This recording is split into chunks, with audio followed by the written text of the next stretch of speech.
módulo específico vamos a abordar muchas de las particularidades en tema de las zonas de abastecimiento, pues vamos a tener que comprender que esto de las zonas de abastecimiento no es un ejercicio de manera particular, suelto, sino que está inmerso en algo que llamamos la gestión integral del recurso hídrico y de la cual, reitero, he hecho parte en algunos ejercicios y seguramente vayamos a seguir haciendo país, construyendo y aprendiendo de la mano de ustedes. Agradecer a los aliados y nada, pues comenzar con el tema. El contenido va a ser, digamos que una mirada en torno al abastecimiento, nos vamos a centrar en ese tema, sin desconocer, insisto, en el marco en que se maneja dentro de la gestión del recurso hídrico, dentro que esos temas cómo se abordan en el orden de una cuenca hidrográfica como una unidad de planificación territorial para ese abastecimiento, en potencialmente comprender un poco las dinámicas a identificar las zonas de abastecimiento y áreas de importancia estratégica para el recurso hídrico, algunos de pronto términos muy relacionados con lo que viene a ser servicios ambientales asociados al recurso hídrico y la estructura de pagos de servicios ambientales específicamente relacionados con el agua, algunas responsabilidades en torno a las concesiones y al registro de usuarios del recurso, y trataré al final de darles como unos elementos de posibles escenarios de fuentes de financiación para proyectos en la gestión del recurso hídrico. Entonces, si bien, claro, este tema, pues si yo quiero hablar de un territorio sostenible, pues tengo que hablar y abordar el agua. Y el agua, pues, hace parte de esa política que debe ser transversal. Para muchos autores, y comparto lo de ellos, el agua es el eje articulador de la gestión ambiental. Y nuestra gestión ambiental, nuestro modelo, muy bien lo decía el doctor Amaya en su charla magistral de inicio de este curso, el agua ha sido como quien nos ha venido direccionando en torno al modelo de gestión ambiental pública que tenemos en Colombia, y muchas de las corporaciones se fueron fortaleciendo en torno al recurso hídrico. De igual manera, pues es la propuesta para que los entes territoriales, específicamente municipios y gobernaciones, logren comprender esa responsabilidad. Parte de esto es eso, es abrirles un poco la mente a las responsabilidades que tenemos desde las entidades territoriales como administración de unos territorios y unas sociedades en torno a la responsabilidad con el agua. Algunos, digamos, elementos para crear contexto. Utilizo estos datos del Estudio Nacional del Agua del 2018, generado por el IDEAM, donde básicamente quiero mostrarles es en donde menor tenemos oferta hídrica, que es la macrocuenca Magdalena-Cauca y la macrocuenca Caribe, tenemos alrededor del 21% del agua en Colombia, es donde más tenemos demanda de agua en Colombia. Entonces ya estamos, el análisis comienza con una oferta natural de agua, pero también con una demanda, una alta demanda en torno a esas zonas geográficas, en donde tenemos mayor disponibilidad del agua en torno a su oferta natural, pues tenemos menores demandas que es en las otras macrocuencas. Entonces ya ahí comenzamos a entender que vamos a tener que hacer parte de una gestión que en este momento está desbalanceada naturalmente. Otro dato que utilizo del IDEAM es este mapita digamos, que evidencia un poco el índice de vulnerabilidad hídrica al desabastecimiento. Este es un índice que es técnico, que se calcula técnicamente por parte del IDEAM y se presenta cada 4 años en su estudio nacional. Pero la realidad es que en los años de pluviosidad media, imagen a la izquierda, pues vemos ya unos colores naranjas, rojos y amarillos, pero cuando nos vamos a un año seco, de bajas pluviosidades, pues miren cómo cambia y cómo la gran franja andina y la parte de la costa caribe colombiana, pues la dinámica ya empieza a ser muchos más rojos, muchos más naranjas y muchos más amarillos.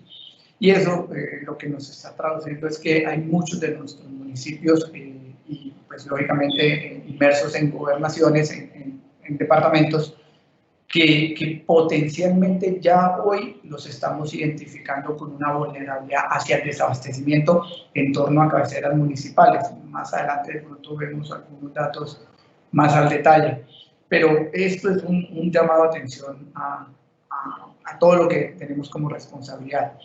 Para eso el gobierno ha venido promocionando desde el año 2010 una estructura de gestión integral de recurso hídrico.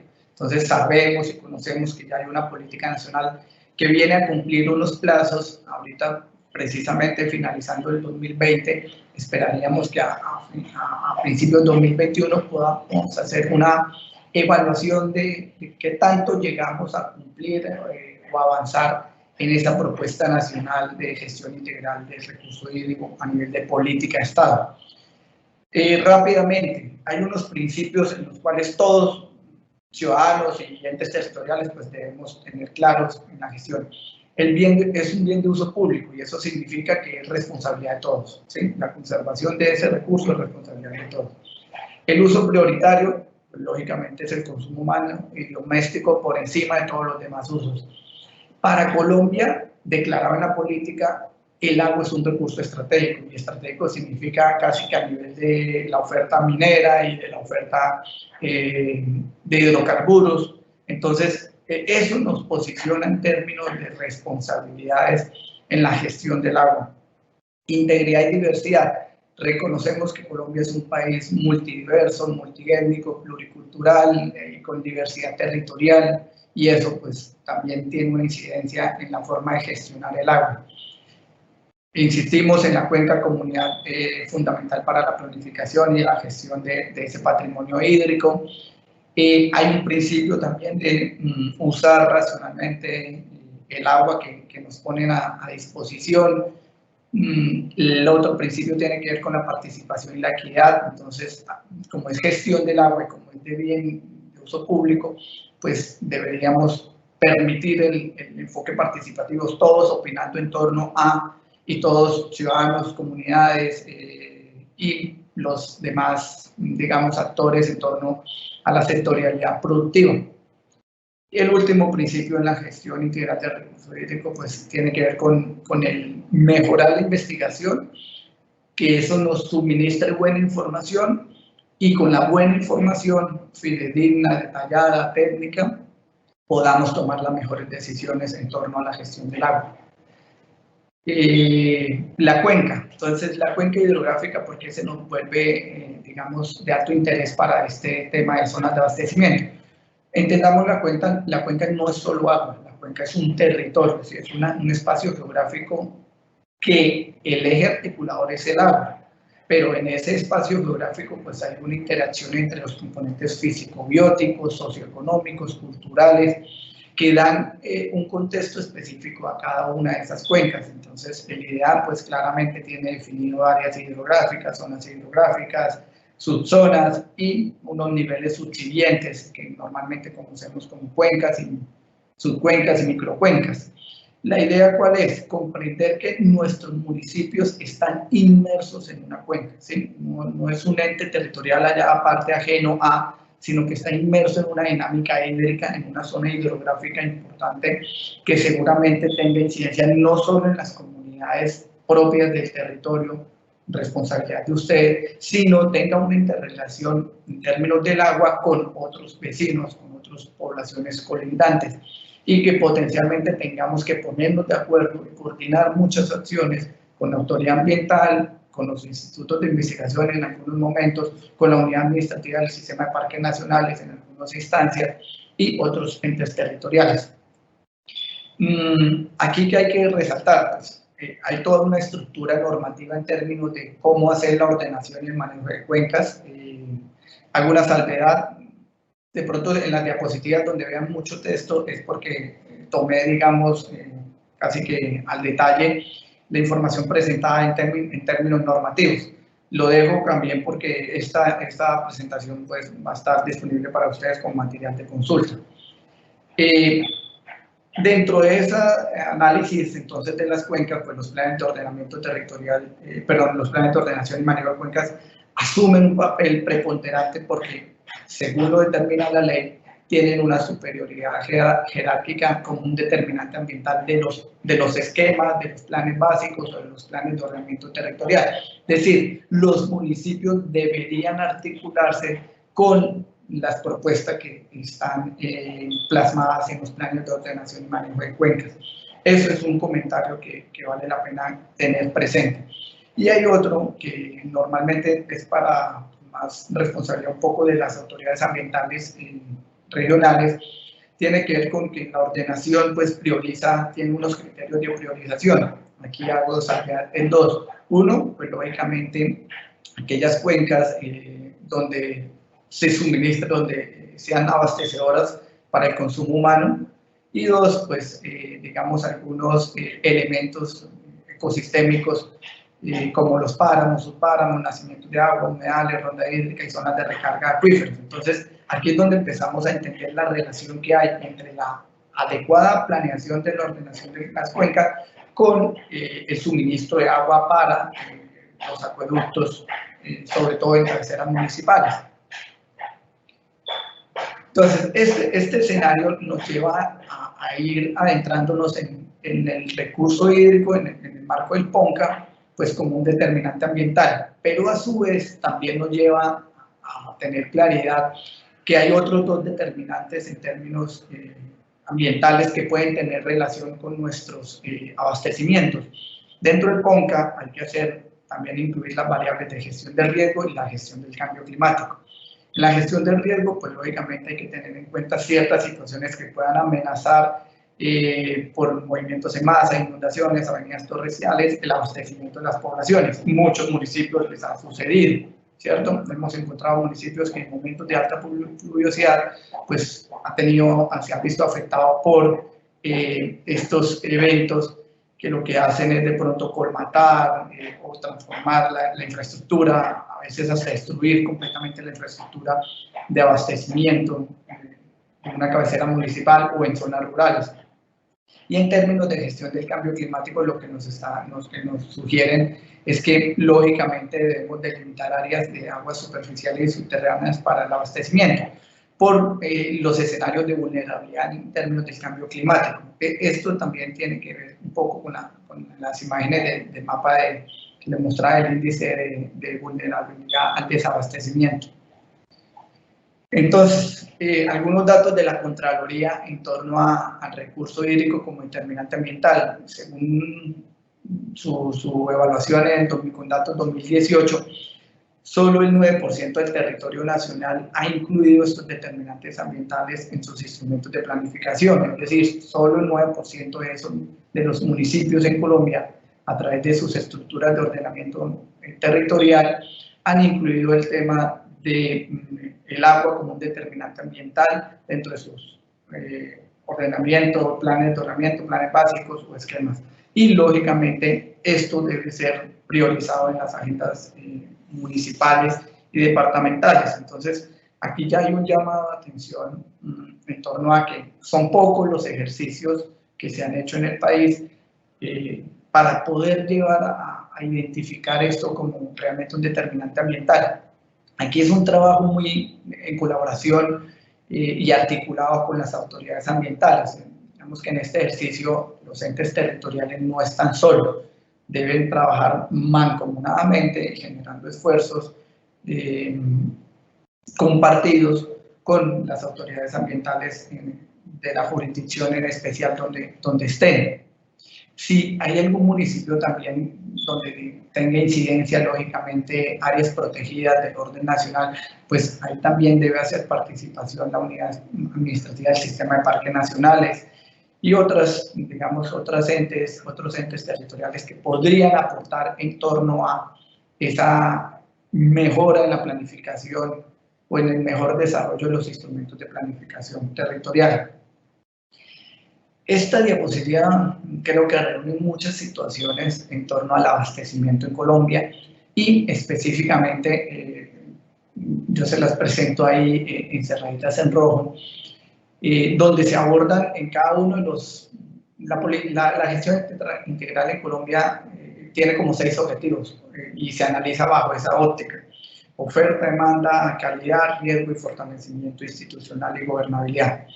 Y en cada uno, pues, las zonas de abastecimiento como que empiezan a aparecer dependiendo del análisis. Entonces, en la oferta, lógicamente, necesitamos conocer las áreas de importancia ecosistémica para saber cuál es la oferta hídrica real para el abastecimiento de comunidades.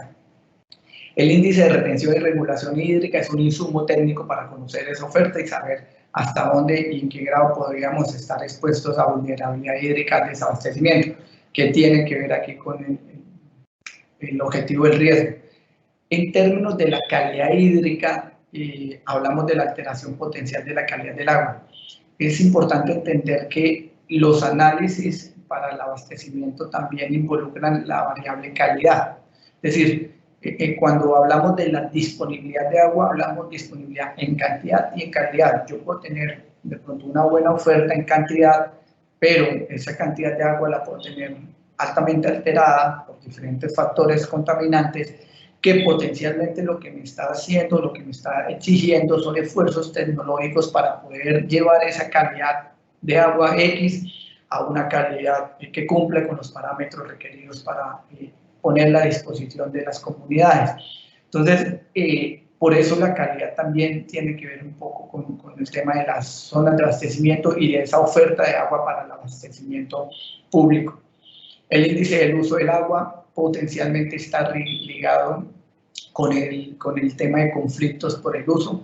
Dependiendo del uso que se le dé en algunas cuencas, pues ya hemos presentado a nivel territorial esos conflictos por entonces el agua como prioridad para el consumo humano, pero a veces puede pasar en algunas situaciones de nuestro país, en territorios que ha estado disponible principalmente de pronto para usos agrícolas, pecuarios, y de pronto algunos temas, conflictos que se han dado con el agua industrial en términos para la generación energética y todos los temas que seguramente en los territorios, en las particularidades de los territorios, hay que venir analizando. Y lógicamente en términos del fortalecimiento y la gobernabilidad, pues todo lo que tiene que ver con la articulación con el plan de ordenación y manejo de cuencas hidrográficas que ya les presenté ahora. En el marco de la ordenación de la cuenca, que es un territorio, un espacio geográfico, hay otro elemento esencial que es el ordenamiento del recurso hídrico. Y aquí recae principalmente la responsabilidad en las autoridades ambientales regionales y pues lógicamente las autoridades ambientales de tipo urbano también tienen incidencia en este elemento de planificación. ¿Cuál es el propósito de hacer el ordenamiento específicamente del recurso hídrico? Pues tener una reglamentación en términos de la destinación de los diferentes usos, de sus posibilidades de aprovechamiento, de pronto de hacer restricciones porque no hay suficiente cantidad o porque la calidad misma del recurso no lo permite estar disponible para. Entonces todos los esfuerzos deben ser planeados desde el liderazgo de las corporaciones autónomas regionales con el acompañamiento del ente territorial gobernación y los entes territoriales municipios que tengan incidencia o estén presentes, inmersos en esa cuenca que se vaya a ordenar. Entonces, el famoso ORACHE, ese plan de ordenamiento del recurso hídrico, también asume una alta relevancia para conocer esos detalles y esos pormenores en las posibles zonas de abastecimiento que tengamos que hacer. Temas que aborda el plan de ordenamiento del recurso hídrico, pues normalmente está con la reglamentación del vertimiento, con revisión de los permisos de vertimiento, también con la revisión y aprobación de los planes de saneamiento y manejo de vertimientos que son responsabilidad de los municipios, un control en términos de concesiones de agua, la reglamentación del uso de estas aguas y una revisión en torno al uso eficiente del agua, sobre todo por los programas presentados por los municipios. Entonces, este es otro elemento, insisto, que debemos tener claro cuando vayamos a hacer nuestras propuestas de identificación, de protección dentro de las zonas de interés para el recurso hídrico. Ahora bien, esta diapositiva, digamos que resume muchas cosas de lo que son las responsabilidades y las formas de articulación entre autoridad ambiental, entes territoriales y usuarios. Desde la autoridad ambiental, pues ya hemos hablado un poco del PONCA, del PORACHE, ahí se mencionan los planes de manejo ambiental de microcuencas, también las responsabilidades en los planes de manejo ambiental de acuíferos, en su responsabilidad como autoridad en términos de seguimiento, monitoreo, control y vigilancia, y como autoridad ambiental para el uso de los recursos económicos que se captan por la tasación del uso del agua, por la tasación en términos de los vertimientos, por pago de esas tasas retributivas que se suponen deberían tener prioridad de inversión en la cuenca donde se reciben esos recursos. Entonces, esa destinación debería ser de alguna manera específica para mejorar las condiciones de esas microcuencas o cuencas donde estén inmersos quienes pagamos esos tributos. En términos de los usuarios, pues tenemos que estar conscientes que tenemos que pagar concesiones, que tenemos que pagar vertimientos, que tenemos para los sectores productivos deberíamos estar exigiendo también el término de su estructura de plan de ahorro y uso eficiente del agua, todo aquello que tiene que ver en términos de solicitudes de permisos de posibles ocupaciones de cauces y rondas hídricas, de la posibilidad de participar en los consejos de cuenca cuando se establezca ya la propuesta o se vaya a dar comienzo con los temas del PONCA, y de las responsabilidades en los proyectos que son licenciados por la inversión forzosa del 1% de aquellos proyectos inmersos y por el uso del agua que se dé. Y los entes territoriales, pues aquí hay muchas estructuras de participación, todo lo que es el ordenamiento territorial, el desarrollo en términos de los proyectos de agua potable y saneamiento básico, respetando y asumiendo los conceptos de los reglamentos de agua potable y saneamiento básico del RAS, entender un nuevo escenario que se viene en responsabilidad, que son los esquemas diferenciales de la prestación de los servicios públicos de acueducto, alcantarillado y aseo en zonas rurales, y esta nueva estructura que de pronto algunos ya conocen, ha venido promoviendo la Superintendencia de Servicios Públicos Domiciliarios, y lo que viene en términos de la ruralidad y la formalidad de la prestación de los servicios en esa ruralidad. Cómo articulamos el PEGIRS, cómo articulamos el plan de saneamiento y manejo de vertimientos, el programa de ahorro y uso eficiente del agua del municipio, la inversión y adquisición de predios del 1%, que ya entraremos al detalle de eso, y cómo participamos, si es que lo hacemos de manera con los planes departamentales de agua, que normalmente son liderados por las gobernaciones. Entonces, aquí hay un gran escenario de participación donde definitivamente cabemos todos. O sea, aquí no hay escenario donde, digamos, no es que yo no me veo, ¿no? Definitivamente nos vemos unos con más responsabilidades que otros. Este marco normativo, si bien no vamos a entrar tampoco en el detalle, quedará para disposición de ustedes, ya actualizado un poco, maneja la misma estructura que presentó la política de 2010, pero pues actualizado con datos, entendiendo el decreto único reglamentario 1076 del 2015 del sector ambiental, otros escenarios, digamos, dentro de los instrumentos de planificación, de los instrumentos de regulación existentes, de cuál es la normativa en términos de instrumentos económicos, de instrumentos de información y otros instrumentos. Pero entonces, como que se nos empieza a desplegar muchas herramientas, en esta diapositiva, pues muchas herramientas normativas para actuar en pro del mejoramiento en las zonas de desabastecimiento, de abastecimiento de acueductos municipales.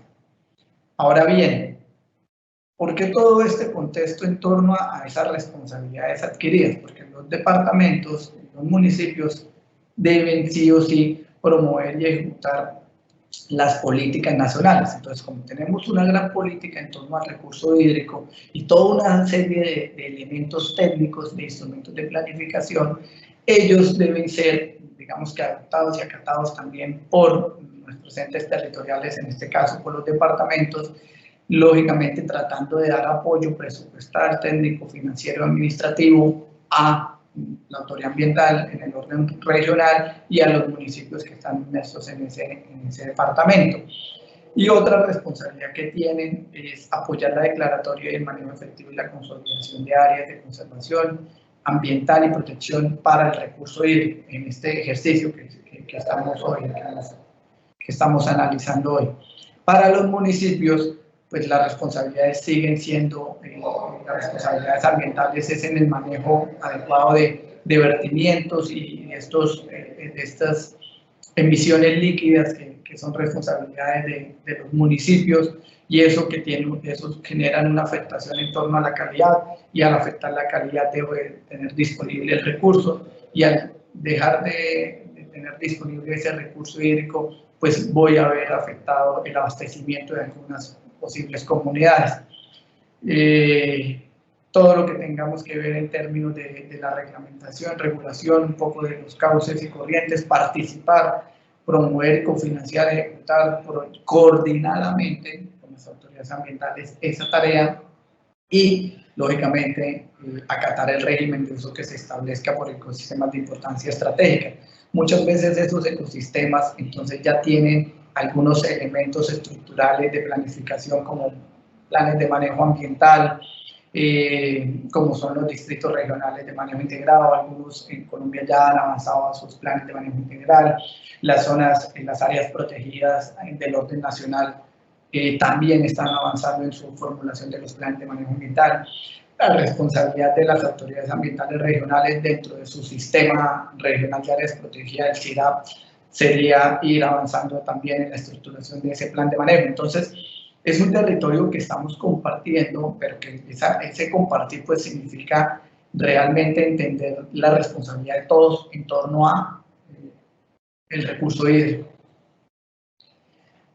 Ya aterrizando específicamente entonces en lo que es el concepto propio de la zona de abastecimiento, pues refiere a aquellos elementos que son de importancia estratégica para la conservación del recurso hídrico y que surten de agua a los acueductos municipales, distritales y regionales. Y hay un concepto del Consejo de Estado que lo denomina como las zonas vitales comprendidas dentro de un perímetro necesarias para el mantenimiento, la protección y el cuidado del agua. Entonces, estas zonas de abastecimiento son de relevancia porque, pues lógicamente, surten el agua que requerimos nosotros en los municipios, zonas urbanas y en nuestras áreas rurales. Dentro de esta estructura, entonces, viene un tema que es prioritario, que estaba legislado desde el año 93 a través de la ley 99, que es el famoso artículo 111 de adquisición de áreas de interés para acueductos. Entonces, inicialmente, la ley 99-93 proyectó que a 15 años los municipios debieron haber adquirido esas áreas de interés, cosa y situación que no se dio. Entonces, las leyes subsiguientes, sobre todo la 1450 del 2011, pues extendió y dejó abierto temporalmente, o sea, no limitó en la temporalidad la ejecución de esta responsabilidad por parte de los entes territoriales, municipios y gobernaciones. Entonces, ¿cuál es el propósito? Pues lógicamente decretar de interés público las áreas de importancia estratégica para la conservación de los recursos hídricos que surten de agua los acueductos. En ese sentido, la responsabilidad clara y por ley es destinar un porcentaje no inferior al 1% de sus ingresos corrientes anuales. Es decir, todos los años los municipios deberían estar destinando ese recurso, esa partida presupuestal para el desarrollo de proyectos en torno a la adquisición y mantenimiento de esas zonas de interés o para la esquematización de pagos por servicios ambientales que vamos a ver en unos momentos.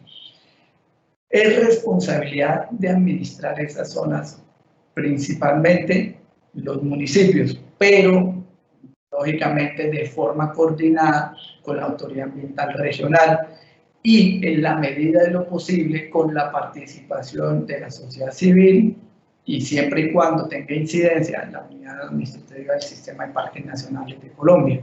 Eso en los municipios donde haya presencia de este tipo de áreas protegidas. Insisto, entonces, sí o sí debemos destinar esa partida presupuestal anualmente para que tanto gobernaciones como alcaldías destinen esos recursos en la adquisición y mantenimiento de zonas que pronto ya fueron adquiridas o en la financiación de esos esquemas por pago por servicios ambientales. Estos eran los datos que quería mostrarles en torno a un ejercicio que hizo la Contraloría en el año 2010. Falta que revisemos lo que vaya a hacer la Contraloría posterior al cumplimiento de los términos de la política. Es que fíjense que solo 447 municipios y 7 departamentos, de los 7 departamentos y de los 447 municipios evaluados, solo reportaron inversiones de un 0.12% y se está exigiendo el 1%, o sea, hay un desfase del 88%, del 0.88% de esos ingresos que deberían haber sido destinados. De los 7 departamentos evaluados reportaron inversiones inferiores al 0.10, el desfase aquí es del 0.9%. Y 9 capitales de las 14 evaluadas reportaron inversiones inferiores al 0.01%. Y son ciudades capitales. Entonces, por eso es que el gobierno, a través de la 1450 del 2011, amplió el plazo, pero pues no lo parametrizó en el tiempo, o sea, no nos puso un tiempo perentorio, sino de ahora en adelante esto es de obligatorio cumplimiento y pues, debemos realizar las gestiones para poder llevar a cabo el cumplimiento de este requisito. Solo 16 de los 447 municipios evaluados reportaron inversiones correspondientes al 1% de esos ingresos. Repito, faltaría esperar los datos de la Contraloría para ver posteriormente, 10 años después, cómo se ha comportado esto, a ver si hemos mejorado realmente o, por el contrario, seguimos en este escenario un poco pesimista. Entonces, dentro de los esquemas, la propuesta es que dentro de las zonas de abastecimiento podamos de alguna manera generar estructuras de pagos por servicios ambientales. Entonces, ¿qué es un pago por servicio ambiental? Pues es el incentivo económico en dinero que se tiene, en dinero en especie que se reconoce a aquellos que son poseedores, propietarios, ocupantes de buena fe de un territorio que para el caso específico de este módulo pues sirven como de aprovisionamiento y mejoramiento en los servicios ambientales asociados al agua. Entonces, ¿cómo generar estructuras de financiación para proyectos que conserven, protejan, mejoren las condiciones ambientales para el suministro de agua para acueductos en los municipios? En ese sentido, entonces, dentro de las modalidades de pago de los servicios ambientales tenemos la específica, que es el PSA de regulación y calidad hídrica.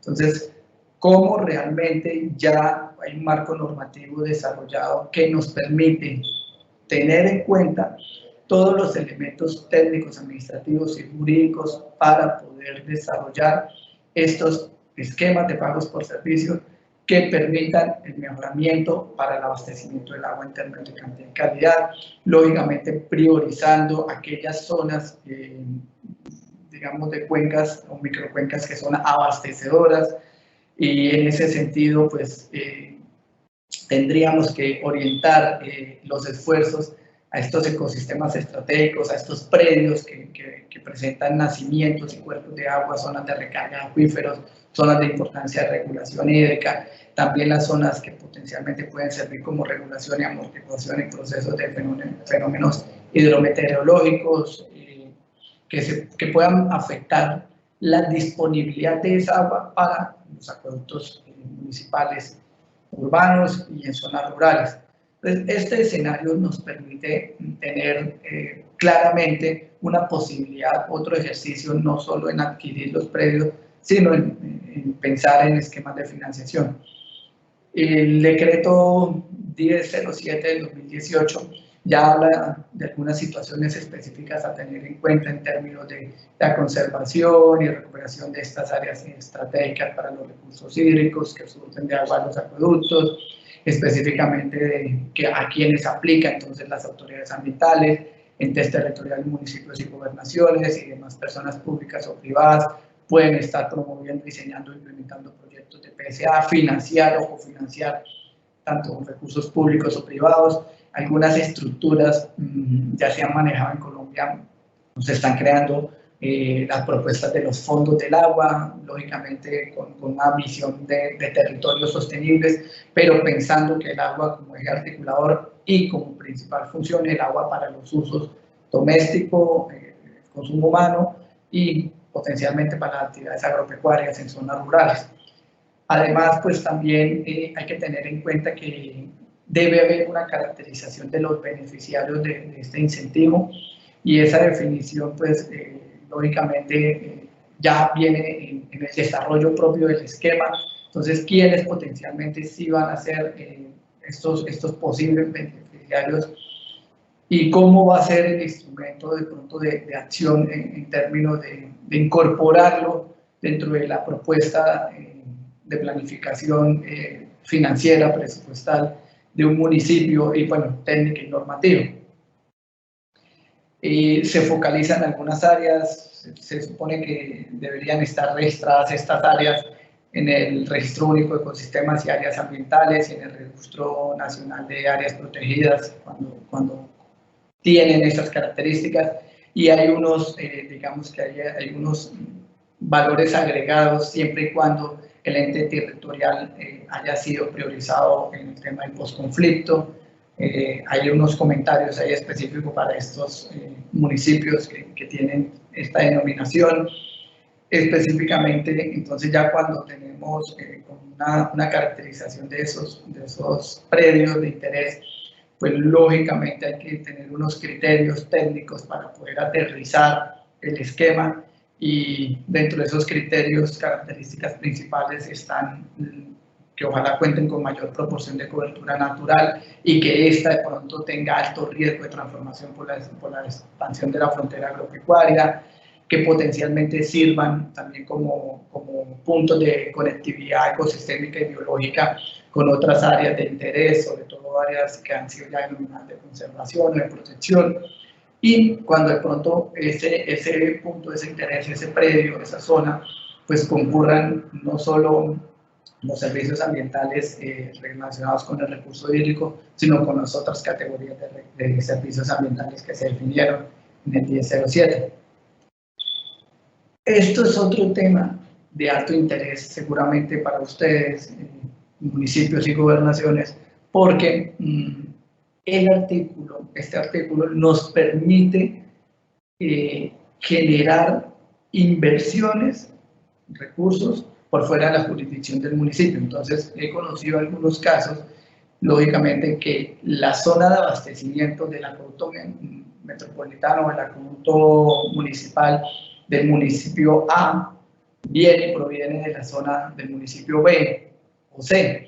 Y entonces en esos casos, pues a veces había una limitación porque yo quiero de pronto generar los ejercicios de adquisición de esos predios o de mejoramiento de esos predios o hacer un esquema de pago por servicios ambientales en esos predios, pero me vería limitado por el tema de la jurisdicción. Este artículo no lo permite. Entonces, la idea es, lógicamente, en coordinación, tratar de ver si podemos financiar o entrar en acercamientos para la cofinanciación y articular la intervención en esos territorios para, lógicamente, responder a nuestras responsabilidades, pero pues lógicamente tratando de hacer economía de escala y mayores eficiencias en la conservación de estos lugares de interés para el recurso hídrico. Entonces, esto también es bien interesante tenerlo presente. Manera resumida, entonces, ¿qué debemos hacer? Uno, identificar los predios, las zonas de abastecimiento, tarea que nos tenemos pendiente. Nos podemos ir por dos caminos. Nos vamos por la adquisición y entonces pensamos en el 1% de los ingresos corrientes y otras posibles fuentes de financiación, y en ese sentido debemos dinamizar todas las estrategias en conjunto con la autoridad ambiental regional de recuperar y proteger esos predios O si ya nos vamos por el lado del esquema, pues lógicamente diseñar técnicamente y financieramente el esquema de pago por servicio para lograr el cometido que es proteger. Y en esa protección, pues lógicamente tener claro que es la participación voluntaria de aquellos poseedores y propietarios de las tierras y la financiación que se debe dar en el término del tiempo para, digamos que la proyección presupuestal en torno a la sostenibilidad de esa estructura de pagos por servicios ambientales. Otra responsabilidad que tenemos como municipio es el registro de usuarios del recurso hídrico. Y en ese sentido, pues esto tampoco es novedoso. Dice que el decreto de 2811 del 74, el Código Nacional de Recursos Naturales, ya nos hablaba de esto, de estas responsabilidades en el registro. Lógicamente, también hay unas responsabilidades como ente territorial de suministrar información que sea solicitada por la autoridad ambiental competente, por los entes de control, por los institutos de investigación.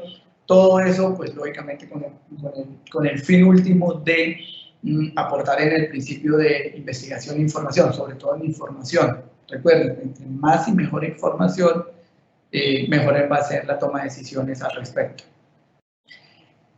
Un decreto, digamos, nuevo, y esto es digamos, principalmente responsabilidad de la autoridad ambiental competente, salió el decreto 1210 de 2020, o sea, es muy nuevecito, habla sobre esos componentes del registro de usuarios del recurso hídrico y expone toda una serie de características que debe tener ese registro de usuarios. Entonces, señores autoridades ambientales, pues hay que hacer, hay que seguir promoviendo esa tarea de reportar la información y a través de este decreto pues ya nos dice cómo y qué debemos tener en cuenta. Y ahí hay un mensajito en un parágrafo en especial de este artículo que hace como otra acotación en términos del uso del agua para consumo humano doméstico en viviendas rurales dispersas. Entonces, ¿cómo vamos a hacer para también registrar esa agua? Cuando queremos hacer los balances hídricos en torno a una microcuenca, una subcuenca de interés, pues necesitamos saber cuánto es la oferta, pero también cuánto es la demanda, es decir, cuánta agua estamos extrayendo para el consumo humano y doméstico y para otros usos, en este caso en particular, pues en las viviendas rurales dispersas. Entonces aquí se dice el consumo humano para este caso, pues son aquella agua que se utilice para bebida directa, preparación de alimentos, satisfacer necesidades domésticas individuales o colectivas, y para el uso agrícola, pecuario o acuícola para subsistencia. Fíjense que aquí le incluye el uso agrícola, pecuario o acuícola como subsistencia dentro del uso para consumo humano en viviendas rurales dispersas. O sea, eso es una categorización, hay un mix de usos, pero insisto, creo que vale la pena entrar en los detalles ya normativos de esta nueva exigencia por parte de las autoridades ambientales regionales y lógicamente los entes territoriales para comprender en qué pueden aportar. Las concesiones de agua, pues es una autorización que dan las autoridades ambientales, principalmente en términos de el uso del agua para consumo humano, primordialmente en lo colectivo y comunitario, posteriormente en las necesidades domésticas individuales, posteriormente en los usos agrícolas comunitarios, agrícolas y pecuarios comunitarios, después en los individuales y, bueno, y otros usos. Entonces, también pues, tenemos que tener esta responsabilidad clara y definida por parte de las autoridades ambientales. A veces es un poco, digamos que es un panorama un poco oscuro cuando entramos a hacer los análisis ya en los territorios y sobre todo cuando desarrollamos los planes de ordenación del recurso hídrico, de ordenamiento del recurso hídrico y por H, y vemos que en algunas grandes extensiones de territorio pues solo se encuentran 10, 20 concesiones y claro, empezamos a generar como algunos ruidos por la información porque pareciera ser que no hemos ido a detallar ese tipo de información. Entonces, insisto, creo que hay que seguir fortaleciendo el actuar de las autoridades ambientales porque tienen mucha responsabilidad en torno a las zonas de abastecimiento y al consumo humano, a las concesiones de aguas que se dan para los usos. especialmente para consumo humano. Estos datos son del Sistema de Información del Recurso Hídrico y otro del IDEAN. En Colombia se reportan que el 91% aproximadamente de las concesiones de agua son por abastecimiento superficial. Ya hoy casi un 9% de agua por parte de abastecimiento subterráneo. Las proyecciones del IDEAN es que esto cambie en un escenario a 2030, que se aumente de pronto a un nivel del 15% y de pronto hasta un 20% en términos del abastecimiento subterráneo. Eso nos está haciendo un llamado de atención por las responsabilidades en torno al conocimiento de las condiciones de las zonas de recarga de acuíferos, del comportamiento hidrogeológico de estos acuíferos, de toda esa dinámica que a veces aún desconocemos a nivel subterráneo en nuestros municipios. Y el IDEAN en el ENA 2018 priorizó 391 municipios que están en riesgo o son susceptibles más bien al desabastecimiento de agua en temporada seca. De esos, el 80% se surte de agua a nivel superficial, un 14% a nivel subterráneo, y hablan de algunos temas mixtos, superficial y subterránea. Pero pues el comentario va que ya tenemos 391 municipios priorizados. Si quieren consultar más al detalle, en el anexo 4 del Estudio Nacional del Agua, se mencionan cada uno de esos municipios por cada uno de esos, por los departamentos priorizados. En esta diapositiva lo que vemos es un poquito el desfase entre lo que son concesiones versus agua captada. Fijémonos en consumo humano y doméstico. Se habla de el 27% de todos los usuarios concesionados lo han solicitado para consumo humano doméstico, pero solo se consume el 14% de esa agua captada reportada en metros cúbicos año. Diferente a lo agrícola, si nos fuéramos a comparar con ese uso. En lo agrícola se reporta un 53% de las concesiones en Colombia, pero se consume o se reporta el agua consumida de un 62%. Y fíjense en industrial generación de energía, solo un 1% son las concesiones para ese uso, pero se consumen el 5% del agua. Posibles fuentes de financiación para poder desarrollar ejercicios relacionados con las zonas de abastecimiento. Uno puede ser, adicional al 1% de ingresos corrientes es obligación.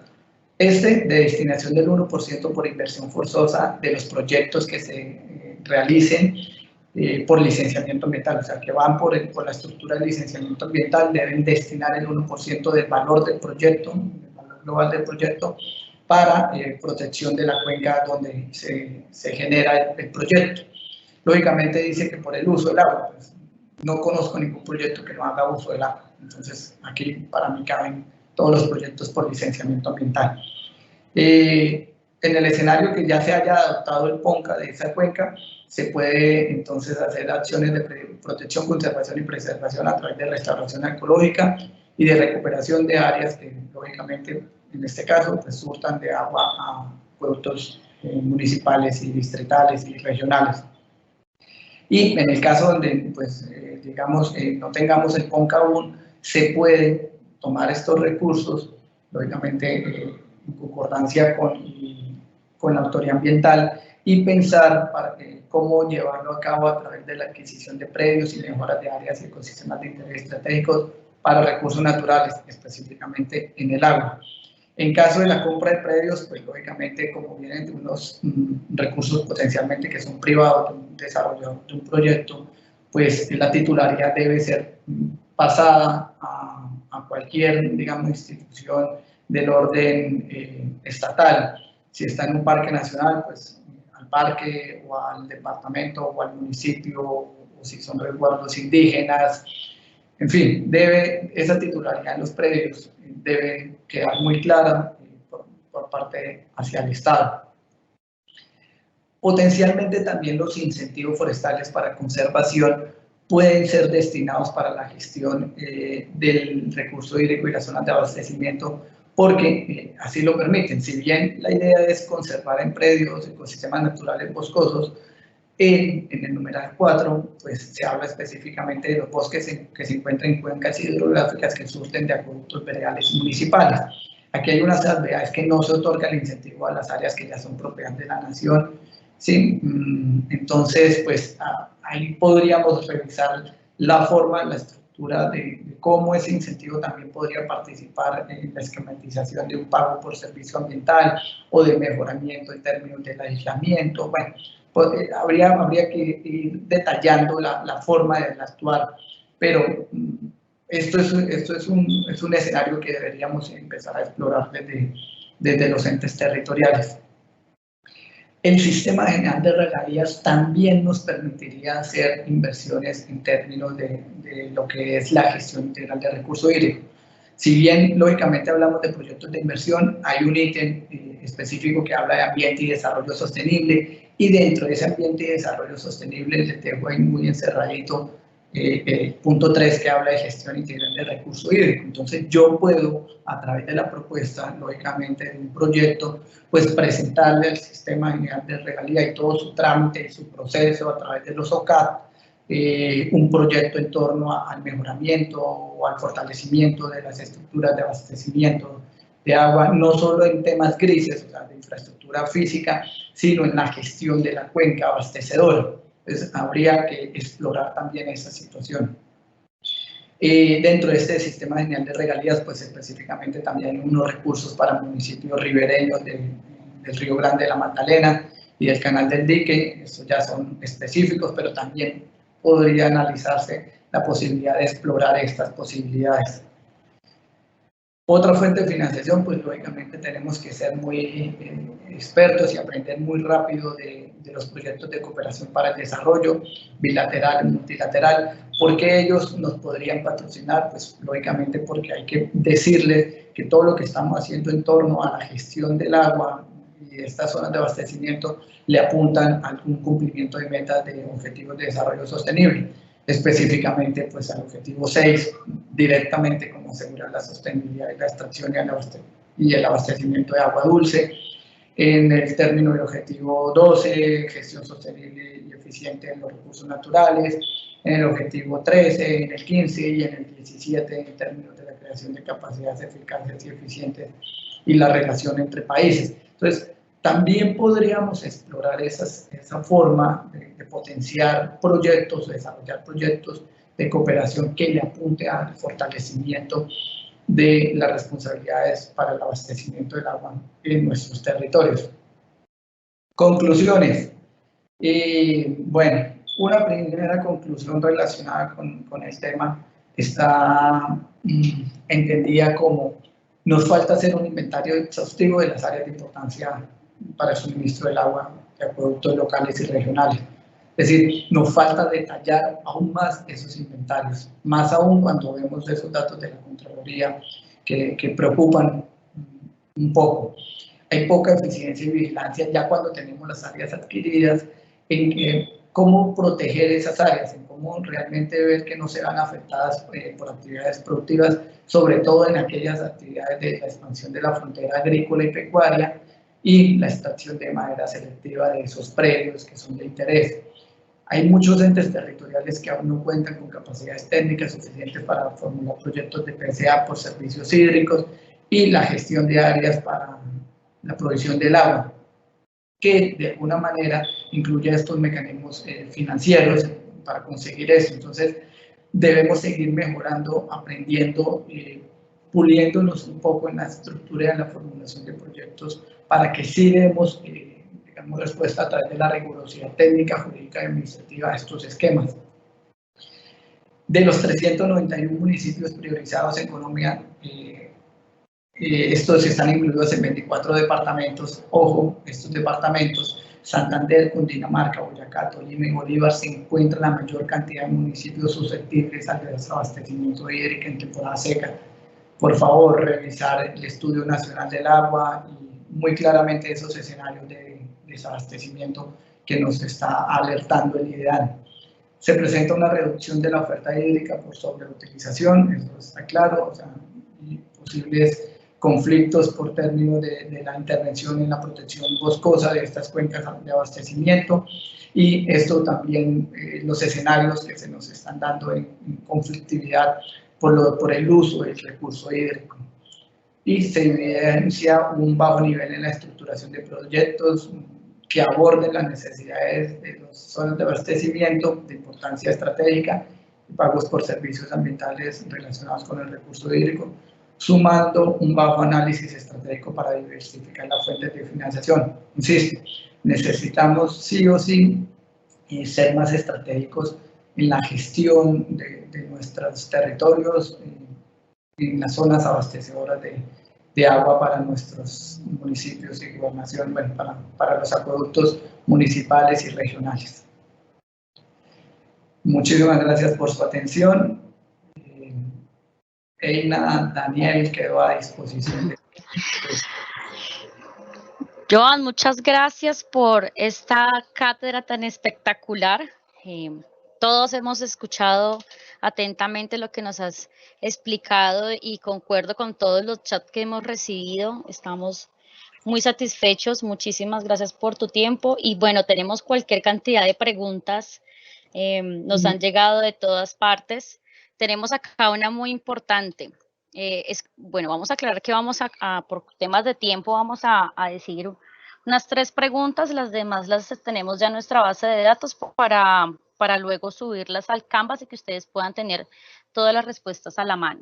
Entonces, la primera es, ¿de quién es la responsabilidad del cumplimiento de la Ley 373 de 1997? ¿De la alcaldía o de la empresa prestadora del servicio? Vale, sí, es un tema que se ha analizado. Normalmente se pide dentro del plan de ordenación, del plan de ordenamiento del recurso hídrico, digamos, de la reglamentación de los usos del agua, se le pide como insumo al ente territorial que presente una evidencia de ese programa de ahorro y uso eficiente del agua. Normalmente se ha procedido así. ¿Qué pasa? Pues que en algunas situaciones sabemos que en los municipios también la prestación del servicio público depende del ente territorial directamente, o sea, es una empresa pública o es una oficina dentro de la estructura administrativa organizacional de la alcaldía. Entonces, digamos que ahí se presta como para que sea el responsable la oficina o el prestador. Mi recomendación sería un trabajo, digamos, mancomunado en los casos cuando sea un privado el prestador del servicio. Mi recomendación sería que sea el ente territorial, porque el programa habla del uso eficiente normalmente en un territorio, pero pues los insumos técnicos, si estoy hablando en el escenario que el prestador sea un privado, los tiene este prestador. Entonces, sí o sí yo requeriré de esos insumos para poder proponer algo. Sobre todo cuando estoy pensando en proyectarme, porque la idea del programa de ahorro y uso eficiente es precisamente pensar en unas actividades que den respuesta a ver cómo desde el ente territorial hago un mejoramiento de la prestación del uso eficiente de este agua en armonía con la propuesta de la empresa prestadora. Es un poco ahí lo que nos puede pasar también con el tema del PGIRS. Si bien es responsabilidad del ente territorial, pues la empresa prestadora de aseo es un actor de alto impacto en ese desarrollo o en ese buen desarrollo e implementación de ese plan. En este caso yo lo veo igual. Me parece que es una mayor responsabilidad del ente territorial, pero la empresa prestadora puede ser quien nos haga las veces de llevar a ejecución ciertas actividades dentro de ese programa de ahorro y uso eficiente del agua. Siguiente, Elena. Vale, muchísimas gracias. Bueno, vamos con la siguiente. Los entes territoriales pueden tomar los 2 caminos simultáneamente para la protección del recurso hídrico, identificar áreas de abastecimiento y PSA. Sí pueden. Digamos que ya hemos visto ejercicios en los territorios Lo ideal sería primero, pues lógicamente, identificar las áreas. O sea, paso 1, identifique cuáles son esas áreas de interés. Y paso 2, dependiendo de la identificación, puedo tomar o las quiero para hacerles algunas intervenciones, mejoramientos, aislamientos, o sea, un tema como de reforestaciones, o la quiero también solo porque ya está bien protegida y entonces la quiero conservar. Pero también nos podemos llegar a identificar predios que son propiedad, insisto, hay unos propietarios o tenedores de buena fe privados que ese predio es de alto interés para mí como ente territorial porque abastece mi municipio, entonces yo no me iría de pronto por la adquisición, quién sabe cuánto me pueda costar, entonces potencialmente me puedo ir más bien por el esquema de pagos por servicios ambientales, por regulación hídrica. Sí se puede entonces los dos caminos. Perfecto, y vamos con una última entonces. En vista de lo mencionado conforme a la partida presupuestal indicada del 1%, ¿qué pasa con los municipios que no lo cumplen? ¿Tienen algún tipo de sanción?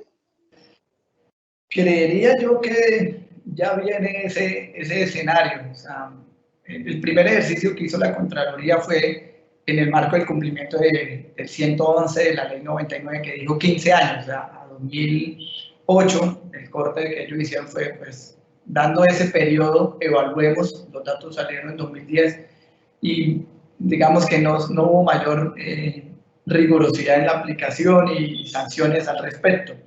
Creería yo que esta futura evaluación que se viene ya vendrá con mayor, digamos, rigurosidad en las sanciones.